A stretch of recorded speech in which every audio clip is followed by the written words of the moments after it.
Bonjour et bienvenue pour ce match de l'équipe de France de rugby d'une importance. La passion du sport nous rassemble. Retrouvez Kick-Off Rugby avec Total Energy.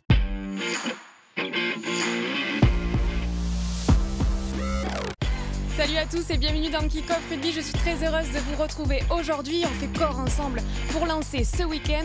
Vous le savez, on va parler rugby toujours avec le sourire. Au programme aujourd'hui, forcément, du 15 de France, puisque les Bleus tenteront de remporter ce tournoi face à l'Écosse samedi soir. Et au cœur du ruck, on construira notre 9 idéal pour suppléer Antoine Dupont, qui, vous le savez, est victime d'une grave blessure au genou. Et pour parler de tout ça, Tristan est de retour. Salut Tristan. Et oui, encore là. Est-ce qu'il s'habituerait pas à cette petite place-là ? Non, on s'habitue jamais, tu sais, le haut niveau, il y a de la concurrence, faut faire gaffe, on sait jamais. On reste sur ses gardes. Et Pierre Laurent est également de retour. Salut Voilà, Pierre avec son petit cahier d'escolier pour pas dire trop de bêtises. Mais oui, je sais vois. que je suis face à des experts. Pierre Laurent, pas de concurrence pour le coup. Là, t'as été sérieux, hein ? Pour une fois, oui, j'ai préparé. J'en ai marre de prendre des branlées au jeu. Attends, parce que je sais pas si tu as noté quelques trucs pour le jeu, mais c'est difficile à prévoir. Et je pense, pour être très honnête avec toi, Tristan est très fort à ce jeu. Non, mais non. J'ai triché, je l'avoue, j'ai triché. Non, impossible. J'espère pas en tout cas. Mais bon, je vous propose tout de suite, messieurs, de vous dire un petit mot dans le discours d'avant-match. Ah, ça régale. Allez, c'est parti.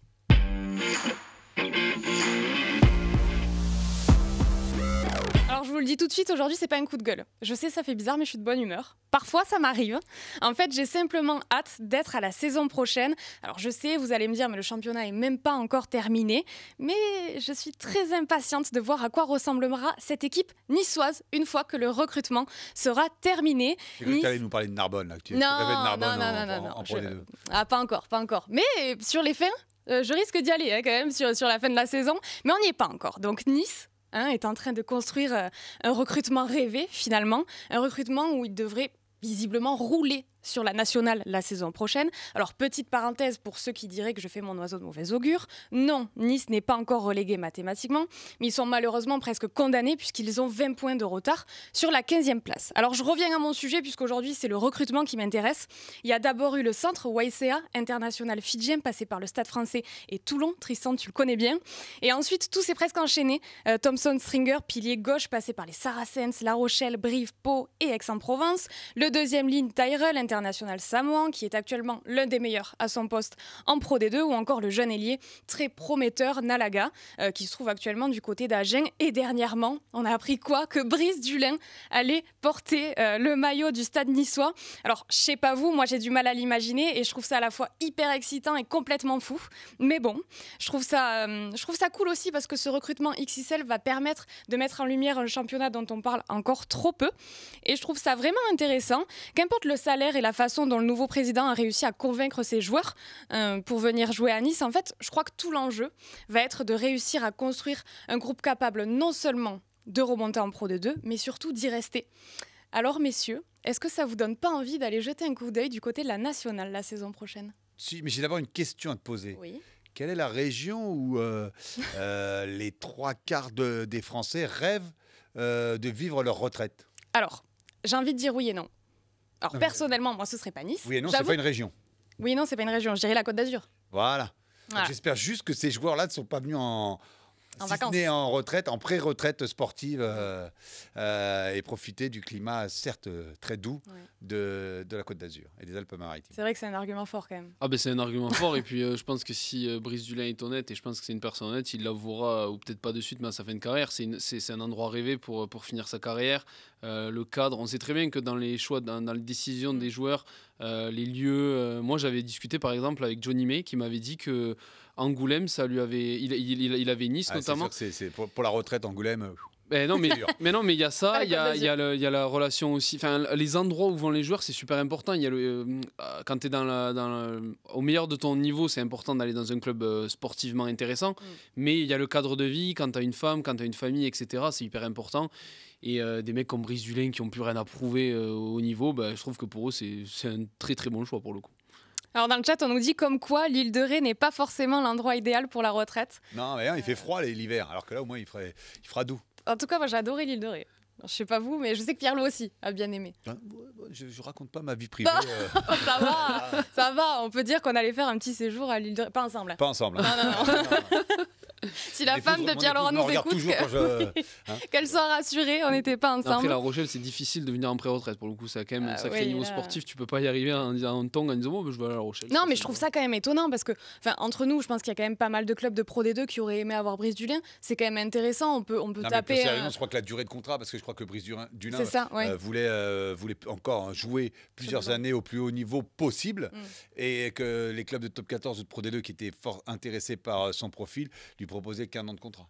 Pareil, je pense pour Vaicea, tout ça. Donc c'est vrai que sur le papier, plus sérieusement, même si je pense que ça sera un des défis aux dirigeants et à l'entraîneur de Nice de faire que ces joueurs ne soient pas venus en pré-retraite à Nice, un peu comme avait dû faire en son temps Tana Umaga et Mourad Boudjelal à Toulon, où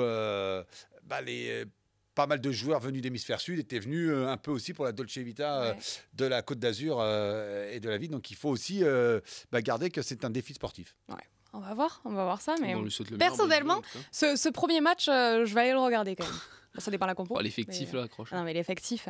Bon, je crois savoir, comme tu as bien bossé, c'est qu'en plus, Brice Dulin est bientôt invité le kick-off rugby.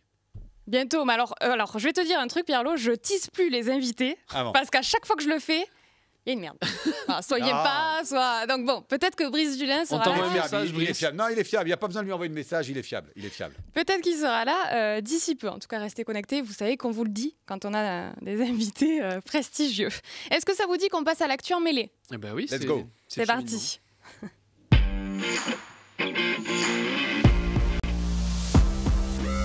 Bon, vous connaissez le principe, je vois que vous êtes assez nombreux dans le chat, n'hésitez pas à participer, je garde toujours un œil sur vos avis et sur vos propositions. Je vais vous faire la liste de ce qui a fait l'actu, vous me dites si on s'y arrête ou pas. Je vous propose quand même de commencer par la composition du 15 de France, je crois que ça on peut s'y arrêter. Aurélien va nous l'afficher à l'écran. Alors, bon, parmi les j'ai noté des avec petites une choses. Très belle photo. Très belle photo de Maxime Lucu. J'adore cette photo. Qui fait la une du journal numérique et papier, pardon. Papier, oui. Et qui sort ce soir. Qui sort ce soir. Bon. À noter le retour de Gaël Fickou, messieurs. Honnêtement, alors, je rentre direct dans le vif du sujet. Première question que j'avais envie de vous poser. Est-ce que sa titularisation était une évidence pour vous ? Alors pour moi, oui, pour plusieurs raisons. 2 raisons principales. La première, le management de Fabien Galtier.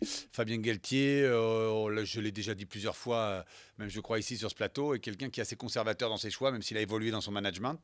Et Gaël Fickou est un homme de base, un premium, comme on dit, mais un premium parmi les premiums. Donc même s'il avait un peu déçu, je sais, le sélectionneur, c'est pour ça qu'il ne l'a pas appelé aussi vite dans le tournoi. À partir du moment où Barassi était out pour blessure, pour commotion, il était évident dans l'esprit de Gaël Fickou, de Fabien Galtier, pardon, de titulariser Gaël Fickou. La deuxième raison, et je vais faire beaucoup plus court parce qu'autrement je vais avoir Aurélien va mettre le plan nounours, c'est que c'est une finale et que les finales se jouent souvent avec des joueurs d'expérience. Cette ligne de 3 quarts est prometteuse, mais n'en a pas énormément, encore plus avec le forfait d'Antoine Dupont. Donc c'est très bien que Gaël Fickou soit au centre de la ligne d'attaque. Je suis globalement d'accord avec Pierre-Lo. En fait, c'est le mot évidence qui me dérange un peu. Je trouve que c'est logique. Une évidence, non, parce qu'un mec comme Nicolas Deporter, pour moi, aurait aussi peut-être mérité. Je trouve que son association avec Moefana fait des merveilles. Il y aurait une ligne de 3 quarts bordelaise qui aurait pu matcher. On sait qu'aussi que Fabien Galtier est conservateur et aime beaucoup aussi les connexions, les relations entre joueurs, etc. Mais après, voilà, Gaël Fickou, c'est le patron, c'est le taulier, c'est le joueur le plus capé de cette équipe de France actuellement. Donc, non, c'est logique. C'est un match important, crucial, qui va compter dans l'histoire du rugby français, finalement. On l'espère. Oui, on l'espère si ça se passe bien. Donc, la présence de Gaël Fickou pour ce match est logique. Alors moi, peut-être que je vais finalement trancher. Je trouve que c'était logique de titulariser Gaël Fickou parce que, et pour toutes les raisons que vous avez données, par contre, pour l'avenir, je pense réellement que commencer à mettre Deporter vraiment dans la machine avec Moefana, comme tu disais, les automatismes, ça va être vraiment intéressant. Je pense que pour ce match-là, on est tous OK pour dire que Gaël Fickou, c'était logique. Par contre, attention, sur les matchs d'après, honnêtement, je vois pas pourquoi. Vous voyez, ils en parlent dans le chat. De Porter, ce serait intéressant quand même de le revoir. Oui, mais ta question était sur ce match-là. Sur Voilà. ce match-là, c'est une finale. Il y a un titre au bout. On a depuis 2007, on n'a pas gagné un tournoi à destination les années impaires. Donc, faut remonter. Bernard Laporte était sélectionneur. Je sais pas si, non, mais je sais pas si vous imaginez. C'est que ça date de Mathusalem, quoi. Non, mais entre temps. C'est pas pour Bernard Laporte. Mais entre temps, il y a eu l'ère Marc Lévremont, il y a eu l'ère Guinoves, il y a eu l'ère Jacques Brunel. Donc voilà, c'est important, je pense, pour le rugby français que, en plus, le match est au Stade de France, à Paris, donc c'est important, il faut qu'on gagne. Et Guelficou, pour ça, et c'est plus de 90 sélections, comme ça je ne me tromperai pas de son nombre de sélections, seront très importantes. D'ailleurs, petite parenthèse, j'aimerais bien faire une émission spéciale sur l'ère Marc Lévremont, parce qu'il s'est passé plein de trucs. Et d'ailleurs, avec toi, Pierlot, ce serait intéressant de raconter. L'ère Philippe Saint-André, t'as cité plein de oui, coachs. Oui, d'ailleurs. Et là, oh là là, le coup. Aïe. Merci. Ceux qui m'excusent. Coup dur. Bon, parmi les autres petits enseignements de cette composition, peut-être Emmanuel Meafou qui est toujours sur le banc. Là, c'est un choix important quand même de Galtier de conserver cet attelage en deuxième ligne. Qu'est-ce que vous en pensez, Flamand Guillard? Alors moi, pour le coup, je sais pas exactement, je suis pas dans les petits papiers de Fabien Galtier, je sais pas exactement si Meafou est à 100%, 110%, etc. pour jouer ce match-là, pour démarrer ce match-là en tout cas. Comme je l'ai dit ici, je crois, comme je l'ai dit et répété à la troisième mi-temps, pour moi, Guillard mérite amplement sa place. C'est un joueur que je trouve totalement méritant, pas de bruit, très travailleur, très intéressant aussi avec le ballon. Il mérite complètement sa place. Donc dans la continuité, qui est un critère fort dans la tête de Fabien Galtier, c'est on ne peut plus logique qu'il soit encore aligné aux côtés de Thibaut Flamand. Et Meafou, c'est quand même un joueur qui est capable excusez-moi du terme, mais qui est capable de crever des défenses, qui est capable de finir le travail du mieux possible. Je ne connais pas exactement son état de santé, on sait qu'il a été malade, hospitalisé, etc. Mais la titularisation de Guillard, pour moi, est clairement évidente. Oui, je suis très content. Je vais juste rajouter au propos de Tristan, il reste sur 2 grosses prestations. Voilà, il fait l'unanimité, Guillard. Et puis Meafou dans ce rôle d'impact player est peut-être très intéressant. Et puisqu'on parle de Guillard, j'en profite parce que j'aime bien le dire à chaque fois. Vraiment, ceux qui peuvent aller lire le portrait qu'avait écrit Nicolas Zanardi sur lui. Son histoire est absolument incroyable et elle mérite d'être lue pour le coup. Ouais. On va la remonter sur Rugby Arma pour que les gens puissent la trouver facilement. Et puis Grégory Aldrit récupère le capitanat. Ça aussi, c'est plutôt logique. Grégory Aldrit qui naturel, j'ai envie de dire plus que logique, parce qu'on aurait pu, pourquoi pas. Tu l'aurais donné à qui, toi? C'était là pour le coup, il y a François Cross peut être aussi un capitaine de l'exemple. Après, Grégory Aldrit, c'est une forme, c'est pour ça que je dis naturel, c'est une forme peut-être de récompense. Non, mais il a tenu le brassard sous la grêle l'an passé et ce tournoi post-Coupe du Monde. Donc là, surtout qu'il revient bien. Sportivement, et donc c'est une forme de récompense. Et un dernier match, il y a une médaille à aller chercher, à aller croquer. Et voilà. C'est lui qui lèvera peut-être avec Antoine Dupont. Avec Antoine Dupont, oui, évidemment. Petite info comme ça, on donne aux gens qui lui, voilà. Dans le chat, on nous demande, Ficou, a-t-il déjà été capitaine d'entrée? Non, en équipe de France, c'est la question. Non, il a souvent été. C'est une très bonne question parce qu'il a souvent été parmi les prétendants. Il a souvent été capitaine par intérim pendant les matchs parce que c'est le plus capé et le plus expérimenté de ce groupe et depuis un moment. Et c'est vrai qu'à chaque fois, il s'est fait doubler, soit par Charles Olivon, soit par voilà. Parce qu'après aussi, Guelficou est quelqu'un qui, sur un terrain, d'après ce que j'en sais, sur un terrain parle peu aussi. De par ce positionnement aussi, il peut être aussi un peu loin des arbitres. Voilà. Mais après, c'est quelqu'un aussi, c'est un capitaine de vestiaire par contre. Et là, je sais qu'en équipe de France, c'est un des vrais patrons du vestiaire. Il fait partie du fameux groupe de leaders, mais pas que par son passé et pas que par ses prestations, aussi par son aura. Et puis, c'est le capitaine de la défense du 15 de France. Oui, après, ça, c'est un poste plus technique. Mais voilà, technique. D'autres choses sur cette composition? Je crois qu'on a fait le tour, mais c'est logique dans le contexte de ce qu'on a vu. On va jeter un petit coup d'œil à la composition de l'Écosse, à Yêtre. Allez, vas-y. J'ai cassé mon stylo. Je suis un peu déçue, je l'aimais bien. Alors, ils ont 2 capitaines aussi. Ça. Alors, eux, ils ont 2 co-capitaines. Alors là, c'est très particulier, mais bon, admettons. Qu'est-ce que je voulais déjà, Darcy Graham, je tenais à vous le dire, j'ai regardé du coup le match contre le Pays de Galles. Il a signé vraiment un retour en patron. Attention à lui.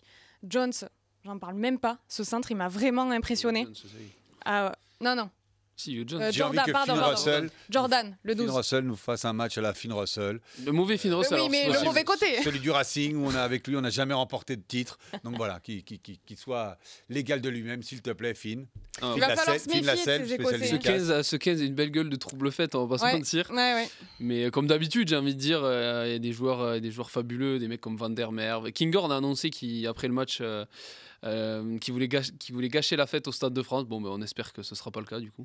Mais oui, c'est une équipe qui est toujours très dangereuse, mais je pense que maintenant les Bleus savent un peu comment la prendre, comment la jouer, mais voilà, faudra évidemment s'en méfier et je fais confiance aux Bleus pour faire le travail en avant-match. Oui, et puis il faut avoir confiance en nos moyens. On reste sur 2 grosses prestations, que ce soit l'Italie, alors c'était que l'Italie, mais l'Irlande en Irlande, voilà, c'est. On semble avoir des acquis et des certitudes. Je confonds les deux centres parce que Jordan, ça sonne pareil. Mais en fait, je parlais de Jordan qui a été vraiment impressionnant contre le Pays de Galles. C'est un plutôt jeune joueur, je crois qu'il a 26 ans, il n'a pas beaucoup de sélections, il était à 8 le week-end avant, donc là ce sera sa 9e. C'est un néo-zélandais d'origine. En plus, donc il a été naturalisé il n'y a pas si longtemps que ça et il est vraiment intéressant dans le jeu. C'est vraiment un homme à tout faire en plus, quoi. Il traverse pas seulement la défense. Quand tu te greffes à une ligne de 3/4 comme ça, c'est monstrueux. Des mecs comme Van der Merwe, Jones, Darcy Graham, Kinghorn, c'est du top niveau, franchement. La ligne arrière, elle est monstrueuse. Même si nous, on n'a pas à rougir. Ah mais non, pas du tout. On est favoris, on est largement favoris. Voilà, ils sont. Ramos, moi, j'échange personne. Hein. Je garde mes petits bleus. Hein. Complètement. Bon, on poursuit la liste de ces actus. Eh ben oui, c'est toi la patronne. Hein. Ce jeudi, Yann Roubert a officiellement été élu président de la LNR. Il était le seul candidat en lice depuis le désistement de René Bouscatel. La veille, on précise. Yann Roubert devrait donc démissionner de son poste de président de Lyon, puisque les deux ne sont pas compatibles, si je ne me trompe pas, Pierrot. Tout à fait. Voilà, est-ce qu'on s'y arrête ou pas? Alors, personnellement, la LNR, ça ne me hype pas trop, mais bon, je sais que...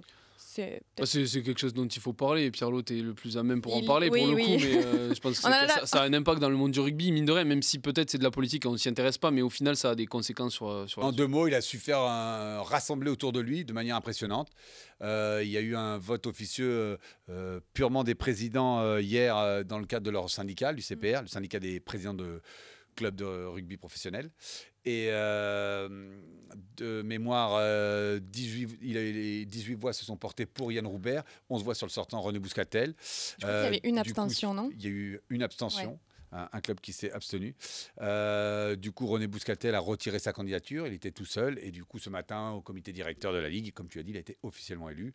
Et c'est bien que, pour faire court, c'est bien que le rugby pro ne parle que d'une seule et même voix. C'est bien qu'ils se soient mis d'accord. Voilà. Alors, j'ai une question très bête. Tu vas sans doute pouvoir me répondre. Pourquoi c'est pas compatible, en fait, avec le rôle de président de club ? Parce que le président de la Ligue, c'est quand même un rôle quasiment à temps plein, va se poser maintenant, parce que Yann Roubert l'avait annoncé lors de sa campagne, la question de sa rémunération. Pour l'instant, le président de la Ligue, c'est quelqu'un qui est bénévole. Donc avec un changement de statut qui pourrait se faire dans les prochains mois, ça pourrait devenir quelqu'un de salarié, comme ça se fait beaucoup dans d'autres sports, au foot, au hand, je pense. Où les présidents de ligue sont salariés. Et donc, il y a aussi il y a une histoire de...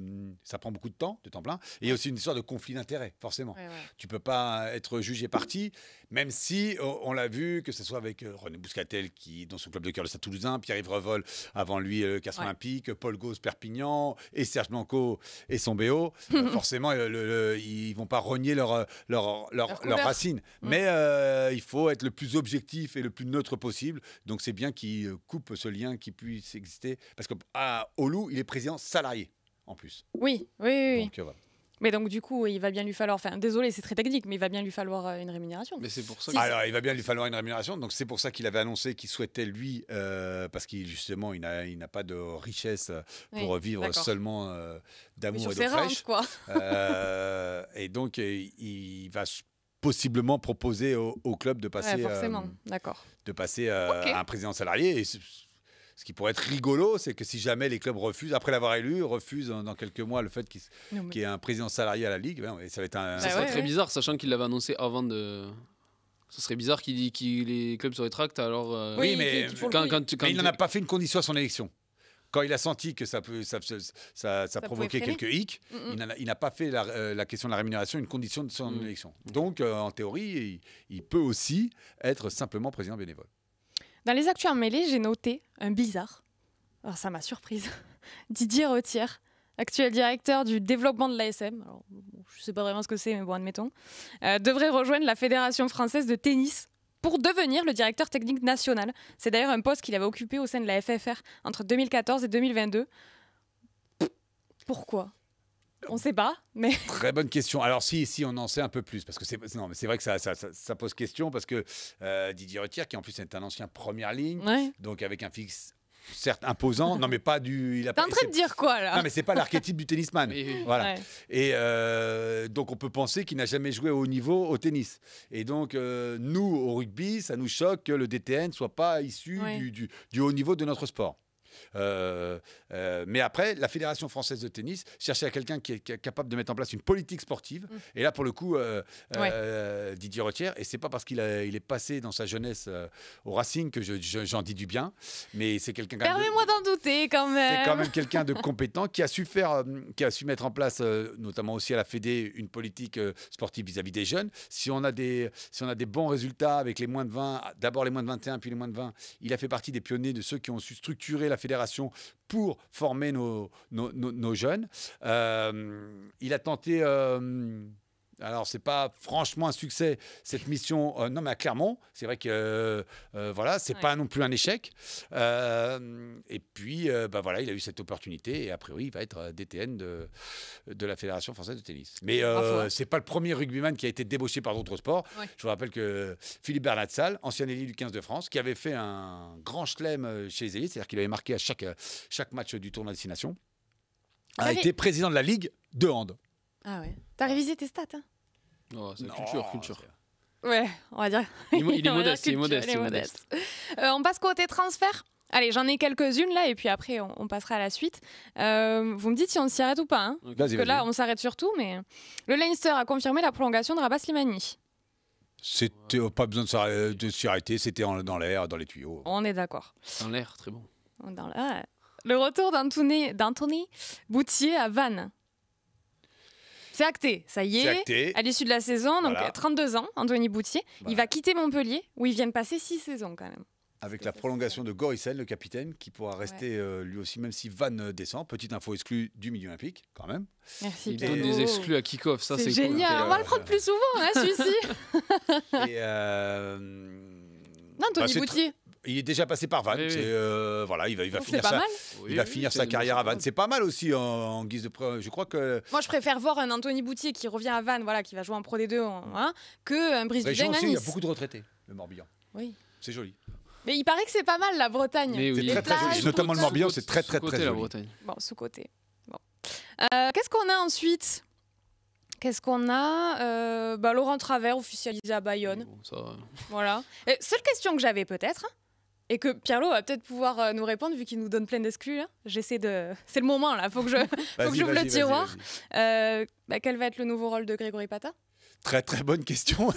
Pour le coup, j'aimerais savoir y répondre. On va savoir ça dans les prochaines semaines parce que avalanche de compétences ne fait forcément peut-être pas un bon ménage. Donc on verra dans les prochaines semaines. Je trouve que c'est vraiment dommage. Enfin, bon, alors là, c'est purement mon avis, j'avoue. T'es là pour le donner après. Oui, en vrai, oui. Et je trouve que c'est vraiment dommage que Grégory Pata, je ne sais pas ce qu'il va devenir en soi, mais il a quand même fait beaucoup pour ce club. On voit que ça marche avec lui quand même. Ok, ils ne se sont pas qualifiés encore, mais bon, quand même, il a fait beaucoup pour le club. Là, je sais pas, sur une décision comme ça, Laurent Travers, j'ai du mal à imaginer. Je trouve ça vraiment dommage pour lui, franchement. Je pense à peu près pareil que toi, donc... Bon, ça va. Oui. On est ok. Une petite dernière, prolongation de Théo Ntamak à Toulouse jusqu'en 2028. Voilà, c'est la continuité. On ne peut plus que la continuité. La famille Ntamak à Toulouse, la dynastie Ntamak, appelez ça comme vous voulez. Voilà, il a grandi. Ils ont mis une petite vidéo, j'ai vu, sympa, où il a commencé tout petit. Bon, c'est juste logique, Ntamak. Je pense que c'est plus quand un Ntamak quittera Toulouse qu'on s'étonnera. Ça arrivera jamais. Tu penses que ça arrivera jamais ? Non. Je vois pas pourquoi ça arriverait. À la fois une famille depuis leur papa et c'est deux joueurs très attachés à ce club. Et qui ont le niveau pour le coup. Parce que tu peux être attaché, si tu n'as pas le niveau, tu vas sauter. C'est un ressenti, c'est pas une information, mais je ne les vois pas. Non, mais je vais pas. Il ne donne pas que des informations, il dit aussi des conneries. Oui, voilà. Ça m'arrive plus souvent que je le. Ok, bon, écoutez, je crois qu'on a fait le tour des actus. J'avais pas grand-chose. Hein. Mais ça, on a fait le c'était- tour. Ah, si, c'est bien. Ouais, C'était ça bien. Bon, allez. On passe au cœur du rock. va. Allez. Allez, c'est parti.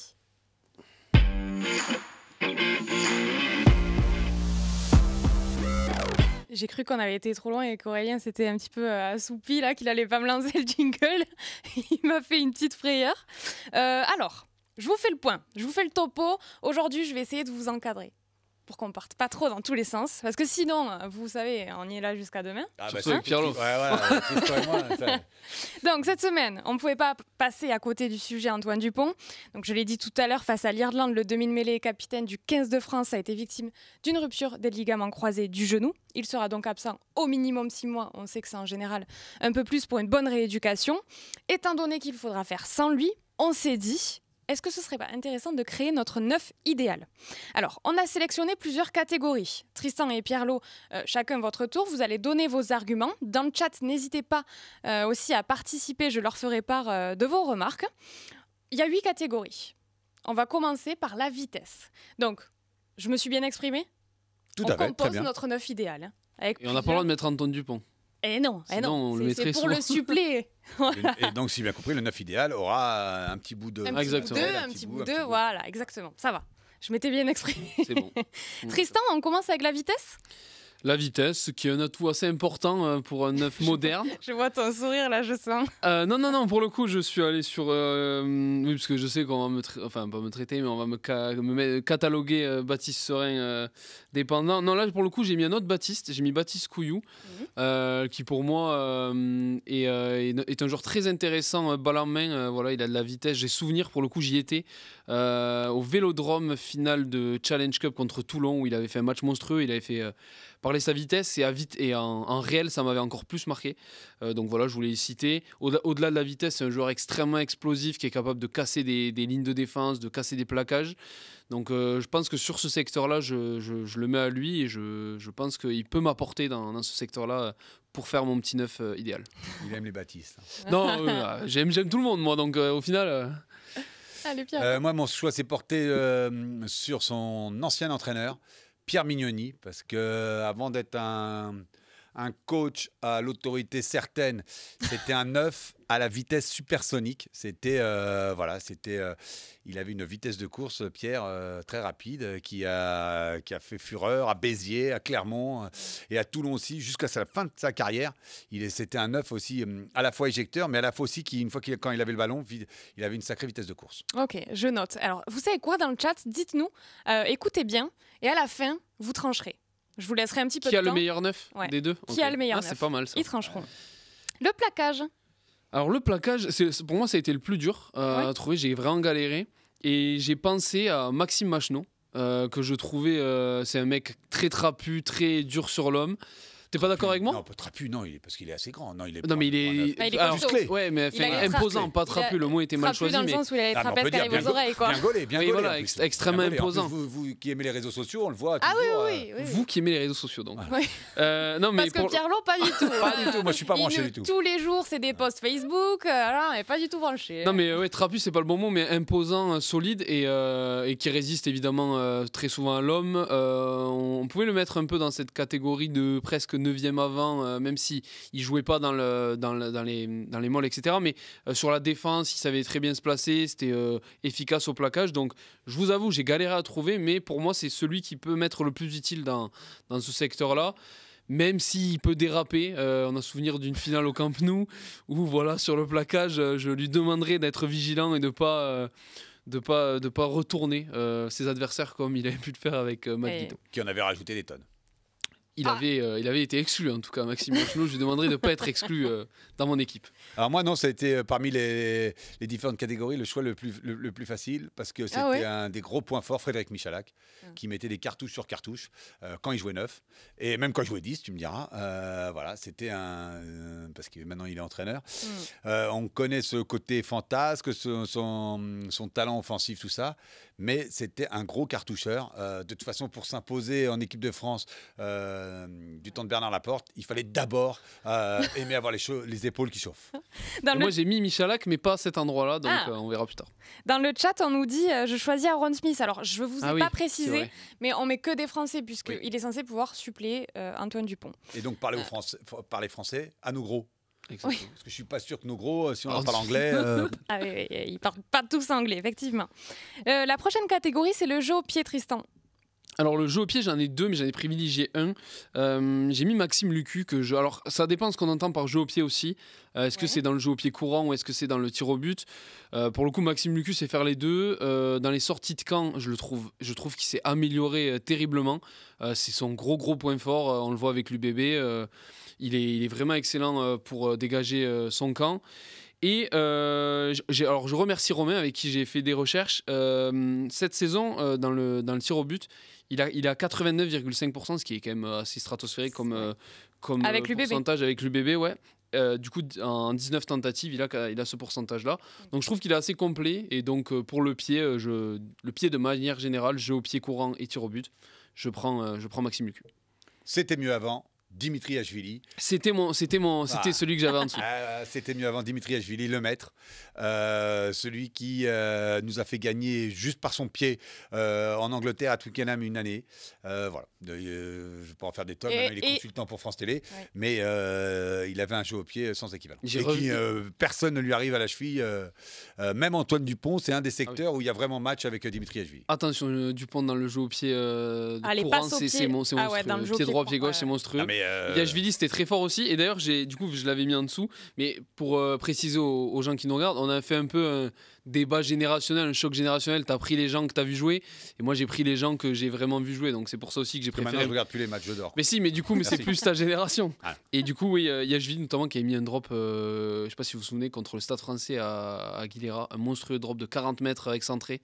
Je l'ai revu sur l'highlight gigantesque. Donc, Yashvili était mon deuxième choix, mais ma génération, c'est plus Maxime Lucu pour l'instant. Je suis honnête, je m'en souviens pas.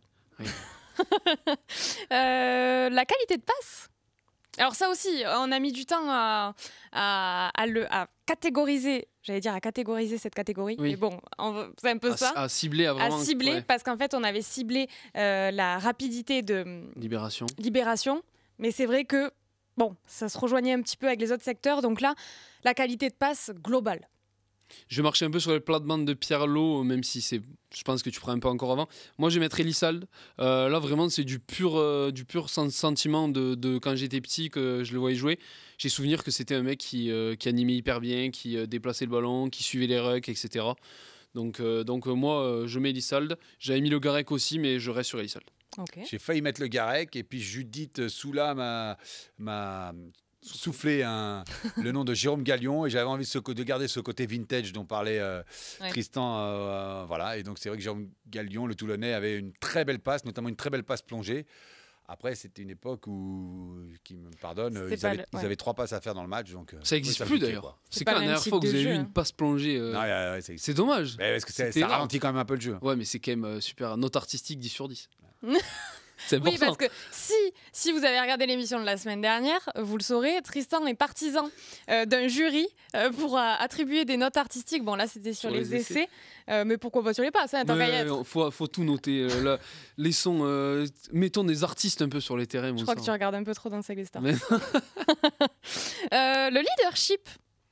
Alors, ça, le leadership, important, donc j'en ai mis un, peut-être que Pierre l'a mis, donc je ne veux pas aller sur ses plates-bandes. J'avais mis Galtier au départ, mais je vais rester sur Morgan Parra, que je trouvais vraiment capable de motiver avec une facilité.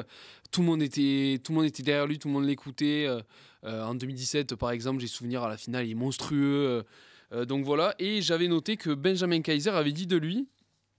C'est un leader dans les moments les plus durs. C'est un petit bonhomme de 80 kg qui donne sa vie pour une équipe, qui passe sous les roues du camion absolument tout le temps. On n'est pas obligé d'aimer tout le monde dans un groupe, mais il faut respecter tout le monde. Et lui, je le suis à la vie, à la mort. Ce qu'il a donné au groupe sur cette finale, c'est assez phénoménal. Donc voilà, mieux que moi, ses partenaires peuvent en parler. C'était un leader exceptionnel. J'ai voulu jouer la contre-programmation et proposer un demi de mêlée très connu, mais qui n'a jamais été international. C'est vrai, parce que ça, on l'a pas dit, mais on pouvait. Oui, il est français. Ça marche. Bernard Laporte, qui, pour le coup, en termes de leadership, non, mais même en tant que joueur, il avait que ça, en fait. Il avait une passe de 2 mètres, il courait le 100 mètres en 25 secondes, donc il était déjà vieux avant l'âge. Donc son leadership lui a permis de faire une belle carrière. La capacité de rendre, de faire des hommages à des mecs tout en les assassinant, c'est fort. Mais c'est tellement vrai, pour le coup, Laporte, c'est le leader par excellence. C'est quelqu'un que tu as envie de suivre, peu importe ce qu'il te demande. Ouais, c'est difficile de ne pas rejoindre Pierlot. Dernière rubrique un petit peu sérieuse, on va dire, le QI rugby. Donc, c'est-à-dire l'intelligence dans le jeu, la lecture du jeu, sentir les coups. Bon ben là je suis obligé pour le coup. Non, pour le coup je trouve que Baptiste Serin représente vraiment ça. Il a une capacité d'analyser les bons coups, de voir où est-ce qu'il faut jouer, quand il faut jouer. Depuis quelques saisons. Parce qu'il avait un petit côté chien fou à ses débuts. Oui. Je trouve qu'il a pris, je suis d'accord avec toi, je trouve qu'il a pris de la maturité dans tous ces aspects du jeu et notamment dans celui-là. Et il arrive à trier, à mieux trier les ballons, les coups il faut jouer vite, etc. Donc, et puis derrière aussi, il a quand même la capacité technique et l'habileté pour assumer ses choix, cette intelligence de jeu. Donc voilà, il fallait évidemment que je le cite dans tous mes neufs. Donc c'est complètement la catégorie où il doit aller. Oui, je pense. Donc, Une nouvelle fois, c'était mieux avant. Fabien Galtier, qui pour moi encore aujourd'hui représente le plus haut QI rugbystique français. J'ai souvenir qu'une fois qu'il était entraîneur, jeune entraîneur, avoir eu la chance en fait, il était entraîneur à Montpellier et il était en tribune de presse juste derrière moi et il me racontait le match avec 10 secondes d'avance. Il savait ce qui allait se passer. C'est incroyable. Avoir la chance de discuter avec Fabien Galtier, j'allais l'appeler Fabien Rugby, lapsus. Non mais lapsus. Ouais. De discuter rugby quand il veut, quand il prend le temps, Fabien Galtier, de discuter rugby, purement rugby. On apprend plein de choses quand on est passionné de ça et surtout, ou revoir des matchs. On avait aussi un moment, le Midi Olympique, on revoyait les matchs avec des techniciens. Et revoir un match de l'équipe de France, à l'époque, il était, je crois, entraîneur ou de Toulon ou du Stade Français, je ne sais plus, c'était, là aussi, c'était au début, il était venu à la rédaction. Et c'était génialissime. C'était, parce qu'en plus, il est très pédagogue. Donc, j'aimerais être une petite souris parce que les séances vidéo à Marcoussis, ça doit être encore maintenant avec tous les moyens d'analyse. Et bon, lui en plus, il est très attaché comme Tristan aux data. Donc, il doit amener des arguments concrets à ses propos. Ça doit être vraiment très, très bien. Ok, ça me plaît. Là, les arguments me plaisent et toutes les petites anecdotes, j'aime bien. L'élégance ? C'est là que j'ai mis Fred Michalak, parce que quand j'étais petit, c'était un de mes idoles. Pour le coup, j'adorais le voir jouer sur un terrain. Je trouvais qu'il avait un flow incroyable, une dégaine, tatouage, coupe un peu. Bon, il avait plus de cheveux que moi, mais un peu la même coupe que moi. Vraiment un style sur le terrain c'était un de mes idoles quand j'étais petit, donc ça a beaucoup joué sur ça aussi. Et voilà. Et j'ai revu ces images. Il avait une élégance sur le terrain, son petit coup de pied pour Vincent Clerc contre l'Irlande, le coup de pied croisé. Donc voilà, c'est plein de petits gestes comme ça qui font pour moi qu'il avait une classe, une élégance sur le terrain. Et en plus, comme l'a dit Pierre-Louis, il savait mettre des énormes cartouches quand il le fallait. Donc c'était vraiment un joueur exceptionnel. C'est pas lui qui avait une petite boucle d'oreille ? Il l'avait à un moment, ouais. Il avait un moment. Je crois que c'est Jean-Baptiste Elissal qui nous racontait ça et qui se foutait bien de lui. Ça le fait rire, ça. Mais ça a été un des premiers, j'ai l'impression, un des premiers fashion, non si je me trompe pas. Dans le rugby, oui. Ouais. Après, tu avais Denis Charvet qui avait un côté un peu mode à la fin des années 80. Mais Frédéric Michalak, ça a été le premier qui a défilé pour des maisons de haute couture, notamment après la Coupe du Monde 2003 et la Michalak Mania qui s'était emparée de la France. Il avait réussi à le garder sur le terrain, je trouve. Et moi, mon joueur le plus élégant, c'est pas le plus connu des internationaux. Guy Akoseberi, pareil, un peu vintage, qui était donc c'était le demi-mêlée notamment du CABBG. Ce qui était avant l'Union Bordeaux-Bègles, et qui a été le demi-mêlée du début de la Coupe titulaire du début de la Coupe du Monde 1995 et qui était très très élégant à voir jouer, qui est toujours élégant, qui déjà est plutôt un bel homme et qui porte bien tout, n'importe quelle fringue lui va. Tu vois, il y en a chez qui ça va pas du tout. La moindre chemise blanche, t'es dégueulasse avec. Et lui, non, c'est l'inverse. Donc et qui sur un terrain aussi était toujours efficace, mais toujours très très élégant. Franchement, ne te dénigre pas, elle te va très bien cette chemise. Il parlait même pas de lui. Il parlait même pas de lui. Ça y est, je me fais chambrer. Je sais qu'il parlait pas de lui, premier degré. Allez, on termine avec le trash talking. Bon, bah là, je pense que. Je sais pas, je te l'ai pas dit parce que je pense que tu vas être d'accord avec moi. Qui d'autre que Rory Cocotte, sincèrement. Ah oui, très bien. Pour le coup, Franchement. je fais une petite dédicace à Vincent Franco qui nous regarde peut-être. Ben voilà, c'est le mec que tu détestais quand il était contre toi, mais que tu aurais adoré avoir avec toi. Il mettait des pièces à tout le monde, il s'en foutait. International, petit jeune qui arrive. Ça doit être un enfer. Et pour le coup, on fera un papier un jour, je pense. Ces mecs qui ont joué contre Rory Cocotte et qui ont pris des pièces, ça doit être insupportable. Mais quand il est avec toi, tu dois tellement te marrer sur le terrain. Tous les arbitres qui ont dû entendre ces phrases, ça doit être gigantesque. Donc, ça doit être dur à gérer aussi. Qui d'autre que lui? Moi, je pensais à Christophe Lossuc, très bon demi-de-mêlée et qui maintenant fait une belle carrière d'entraîneur, mais qui, quand il était entraîneur, et que nous, les journalistes, sont venus lui demander son analyse du match, il faisait une analyse juste du match, mais il retenait victoire ou défaite, mais surtout victoire, que les mauvais côtés. Donc il râlait tout le temps, il n'était jamais content et il râlait tout le temps. Et je crois que maintenant, en tant qu'entraîneur aussi, il a du mal à dire à ses joueurs qui sont bons et il retient, mais alors du coup, il fait progresser. Je pense que c'est pour ça. Mais voilà, il a un côté. Quand vous m'avez dit il y a une rubrique trash talking, j'ai tout de suite pensé à lui. Il est aigri? Non, pas aigri. C'est un râleur, c'est un Jean-Pierre Bacry. Voilà. Ah oui, d'accord. Voilà. Ok, bah écoutez, c'est pas mal tout ça, franchement. Je trouve que c'était un très bon débat pour le coup de composer Dans le ça chat, comme ça. n'hésitez pas à nous dire qui est le grand vainqueur, sinon c'est moi qui déciderai à la fin. D'accord. Voilà. Vu que c'est moi qui décide. Mettez des pièces à chemise blanche. On nous dit dans le chat, on veut la même chose pour les 10. On y pensera franchement. Alors je ne souhaite pas de blessure pour Romain Ntamak, mais on pourrait le faire d'ici la fin de la saison. C'est vrai que c'est plutôt cool. Écoutez, ce que je vous propose, en attendant qu'ils fassent leur choix dans le chat, c'est qu'on passe au jeu. Allez, okay, on fait une petite pause. Allez, c'est parti.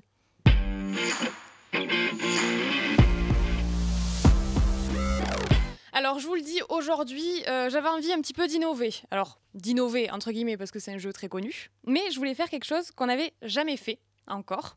Donc, c'est un nouveau jeu. Vous connaissez le jeu Pyramide ? Pierlot plus que moi, mais... Pyramide. Ah, on doit découvrir des mots en fonction. Avec d'autres mots. Voilà, avec d'autres mots. C'est ta génération que la mienne. D'accord. Ouais. Bam. Non. Ah, ouais. Donc, messieurs, vous allez avoir... dans le chat, on me dit bonus pour Tristan, il n'a cité qu'une seule fois Serein. Et je suis totalement d'accord avec ça. Je suis quand même objectif minimum pour le coup. Oui, un minimum. T'arrive. Faut le dire vite. Donc, vous allez avoir 1 minute chacun. Aurélien mettra un chrono pour deviner un maximum de mots. OK ? Celui qui en devinera le plus, évidemment, l'emportera. On gagnera du moins cette manche. Mais sachez qu'il faut être bon parce qu'aujourd'hui, il faut voir sur le long terme. Il y aura une grande finale. Donc, c'est-à-dire que là, on fait le jeu ensemble. Ah, d'accord. Le 20, voilà, d'accord. On débute le tournoi, quoi. Exactement. D'accord. Donc, les meilleurs duos finiront par s'affronter d'ici la fin de la saison dans une de nos émissions. Et puis, ça fera une grande finale et puis il y aura un grand gagnant. Ok. Ça Yoann Huget sera invité. Ça me plaît. Peut-être, mais ça, c'est une légende. Hein, on ne sait pas. Alors, je vous propose... Bon, on va commencer avec Tristan. Vas-y. Comme ça, au moins, tu peux tu peux jauger, tu peux voir un peu comment ça se passe. Ah, d'accord. Moi, non, du coup. Non, peut-être pas besoin, toi. Mais quand on a un phénomène... Oh, je suis pas du tout... C'est une machine de guerre des jeux. Mais pas du tout. C'est une machine de guerre voilà, des jeux. c'est ça. Ça, c'est Pierrot. Il met la pression sur l'adversaire comme ça. Qu'est-ce que tu fais T'as jeté un coup d'œil, là? Du coup. Alors déjà, je tiens à dire que Tristan...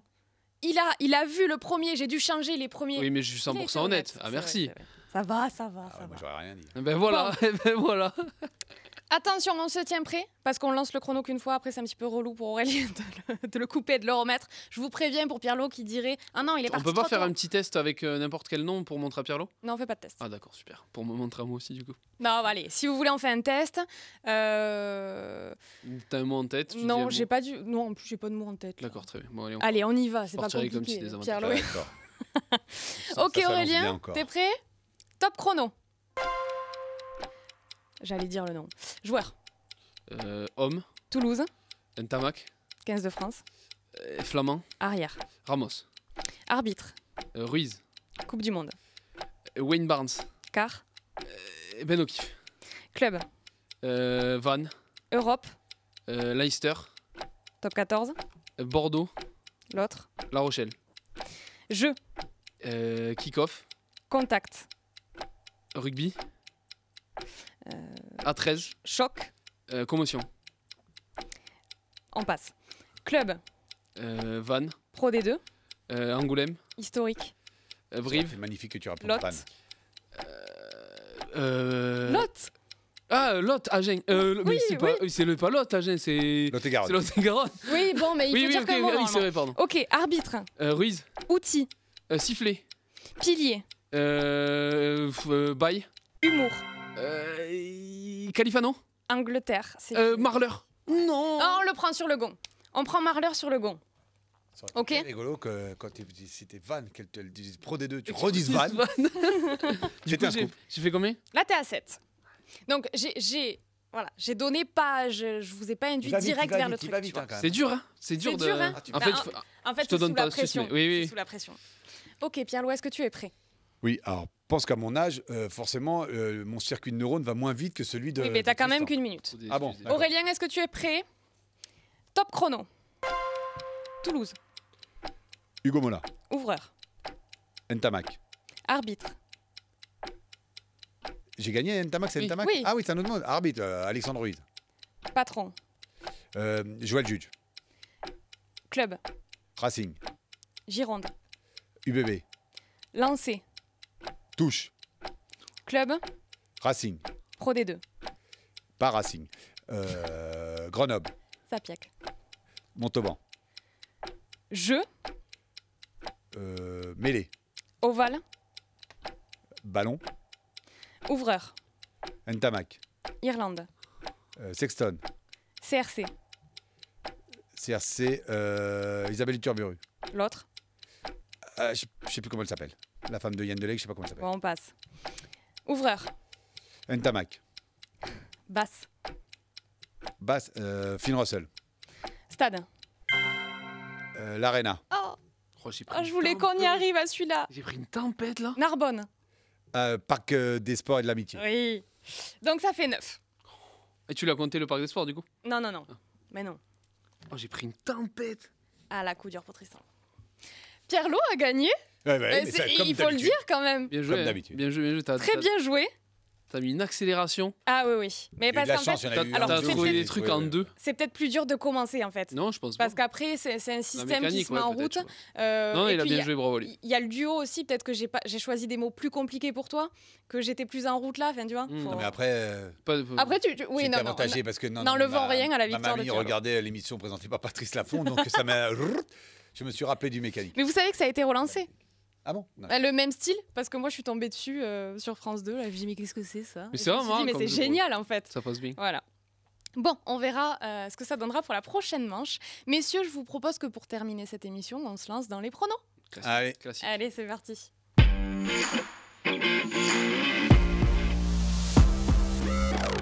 Alors, qu'est-ce qu'on fait? On fait les chauvins ou on le prend dans l'ordre dans lequel les matchs... Comme tu veux. Comme tu veux. Hein. Comme je veux.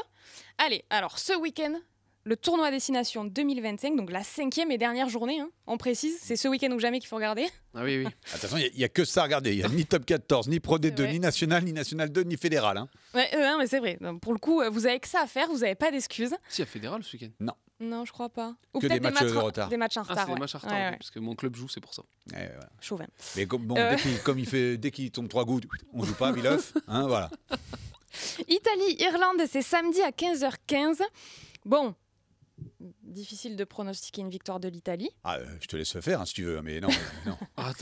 Non, mais moi, en fait, je trouve que le fait... Je vais pas donner victoire d'Italie, enfin, en tout cas pas safe, mais je trouve que le fait que l'Irlande n'ait plus son destin entre les mains directement, mais ça va peut-être jouer... En fait, je vois pas un écart immense, quoi. Et je pense que sur une surprise, dernier match à Rome, voilà. Je dis pas que l'Italie va gagner, mais je vous ai senti catégorique Trop sûr direct, de nous, ouais, quoi. voilà. Mm. Donc, je voulais dire mon petit bémol sur ce match. Victoire bonifiée de l'Irlande, surtout avec le bonus du tournoi Oui. Destination qui est différent du tournoi du top 14 où il faut 3 essais d'écart. Là, il faut juste marquer 4 essais. L'Irlande va gagner avec le bonus offensif. On regarde un petit peu les pronos de nos... J'allais dire de nos experts. Hein, c'est un peu ça. Alors, à noter quand même que... Parce que sachez que dans la rédac, ils se font la guerre. Hein. Romain est premier, Quentin Romain, est la grosse cote, deuxième, là, il a mis à Pays de Galles, égalité hein. avec Vincent. Ouais. Ah oui, Romain, il a tenté Romain un qui truc. Là. picole jamais, il avait dû boire une bière.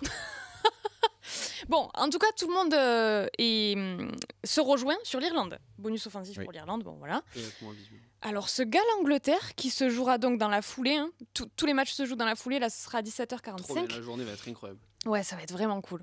Ça tombe bien, vous travaillez. Oui. Galles, Angleterre. Eux, ils voient 2 victoires de l'Angleterre et donc une du Pays de Galles. Qu'est-ce que vous en pensez là Pierre-Lot, tu as l'air de dire qu'il est complètement... Non, mais le Pays de Galles va avoir la cuillère de bois. Victoire de l'Angleterre, bonus offensif. Ils vont espérer que nous, on fasse un faux pas, donc, ce qui n'y arrivera pas, hein, mais victoire de l'Angleterre, bonus offensif. Je pense alors, je suis d'accord avec toi. En rugby, quand une équipe a de l'enjeu, affronte une équipe qui a plus d'enjeu, souvent ça donne des matchs déséquilibrés. Ouais, mais ces Gallois, ils sont... Franchement, alors c'est bête à dire, hein, c'est que des défaites encourageantes à chaque fois, et on s'en fout de la défaite, on veut qu'ils gagnent. Ils se sont toujours pas réveillés, mais je le redis, je l'avais dit la semaine dernière déjà, attention, ce bonus défensif, pour moi c'est sûr qu'ils l'auront déjà. Parce que quand je vois comment ils ont accroché l'Écosse, je me dis que l'Angleterre, ça peut vraiment le faire. Donc, va falloir se méfier, même si évidemment sur le papier, on a envie de mettre l'Angleterre. Ah bah, oui, enfin, même sur le papier, sur la table, sur le sol, sur tout ce que tu veux, moi je mets l'Angleterre. Je les ai trouvés plutôt globalement consistants tout le tournoi. Les Gallois sont à la cave complet, même si ça revient bien, mais je trouve qu'il y a un niveau d'écart trop important pour qu'il y ait une surprise. Comme je vous dis tout à l'heure, je vois peut-être une petite surprise, et encore, ce ne sera pas une victoire, mais je vois une Italie accrocheuse. Je vois mal les Gallois essayer de faire quelque chose malgré le feu au Millennium, mais pour moi, pas trop de surprise sur ce match. Bon, messieurs, la France avec bonus offensif, ils sont tous d'accord. Est-ce que vous l'êtes ? C'est peut-être là où je mettrais un petit peu de conditionnel. Si je devais mettre une pièce, je jouerais la France avec le bonus offensif. Mais après, si je dis la vérité, j'ai peur que l'Écosse nous enquiquine et il faut qu'on prenne le match par le bon bout, qu'on pense d'abord à le gagner, puis après à marquer ce bonus offensif. Parce qu'il y a des fois où on s'est pris les pieds dans le tapis à vouloir marquer le bonus offensif tout de suite. Et donc voilà. C'est peut-être ça le plus compliqué quand tu as un match de cet enjeu. Tu vois, de commencer le match en te disant... Parce que là, tu rentres sur le terrain, tu te dis, OK, s'il faut dans 1 heure, un peu plus, je soulève le trophée. Tiens. Je suis pas d'accord avec Pierre-Lot pour plusieurs choses. Les premières, c'est que pour moi, cette équipe de France, elle est euphorique et elle est euphorisante. C'est-à-dire qu'elle arrive à se mettre dans un état offensif absolument incroyable. Et une fois que la machine est lancée, je vois pas bien qui peut l'arrêter. Pour moi, pas cette équipe d'Écosse, premièrement. Deuxièmement, ces mecs-là sont tous des champions, absolument tous. Et c'est une finale. Donc, ils vont vouloir gagner. Il y aura la manière. Il y a un match pour l'histoire. Pour le coup, c'est clairement un match pour l'histoire. Cette génération-là aura gagné 2 titres si elle s'impose. Il y a trop de facteurs qui me font dire qu'elle sera au-dessus. L'absence de Dupont aussi joue énormément parce que on connaît un peu la place qu'il a dans le groupe. Je pense qu'il aura aussi des mots avant le match pour ses coéquipiers. C'est lui qui va remettre les maillots avec Barassi. Donc je pense que ça va être un moment touchant qui va transcender toute l'équipe. Il y a trop de facteurs pour moi qui me font dire que cette équipe... il y a trop de facteurs annexes au jeu. Il y a trop de facteurs X sur le terrain qui sont capables de faire des dingueries vraiment. Des mecs comme Bielbiaré, Penaud, c'est complètement fou. Et je trouve qu'offensivement, je ne nous ai jamais trouvé aussi fort. Enfin, sincèrement, depuis que je suis jeune journaliste, j'ai rarement trouvé l'équipe de France aussi en canne et aussi sûre d'elle offensivement.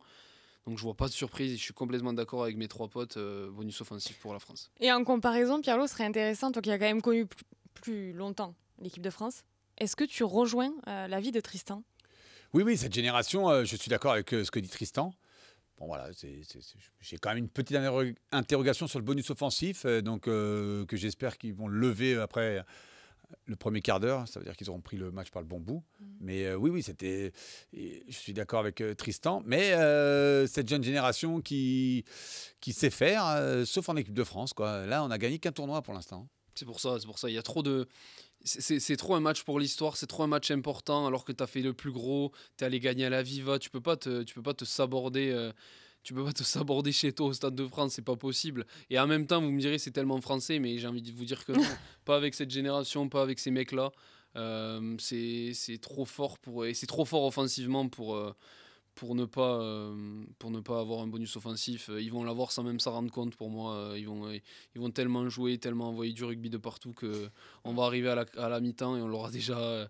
Je m'emballe peut-être un peu trop. J'ai été réticent à Twickenham. Ouais. J'ai été prudent mais confiant pour les Bleus à la Viva. Là, sincèrement, je vois un festival offensif et pas trop de... Petit bonus pour terminer sur ce prono, un marqueur d'essai. Bien le barré. Oui, d'accord, bah oui. Ah, mais oui, c'est sûr. Excusez-moi. Ah ben, j'espère que t'es pas conseillé pour les parieurs parce que pour le coup, ça c'est côté à 1,10, personne va le jouer. Bon. Moi, je m'engage un peu et je vais aller sur un mec que j'aime bien et qui pour moi peut le faire, c'est Guillard. Ah, j'en étais sûre, je voulais dire Guillard, moi aussi. J'ai envie d'aller sur ça. Il marque très rarement et j'y crois. Bon, allez, je vais dire mais à fou. Ah oui, en plus remplaçant quoi. Ouais, mais oui, mais... Ah, il va rentrer, il Faut va sentir avoir le un vrai truc, temps de tu jeu. Ouais. Ouais. Bon, bah écoutez, messieurs, merci d'avoir été avec nous, de nous avoir donné vos pronostics et vos 9 idéales. On y reviendra. Je pense qu'on se fera une petite session avec les 10.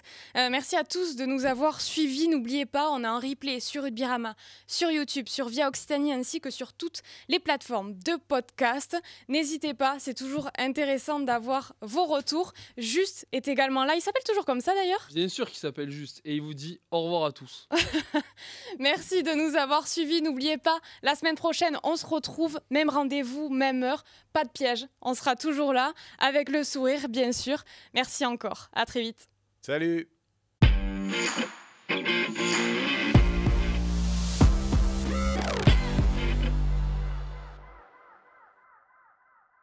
l'interception à la dernière minute. Vas-y, mon petit, jusqu'au bout. La passion du sport nous rassemble. C'était Kick-Off Rugby avec Total Energy.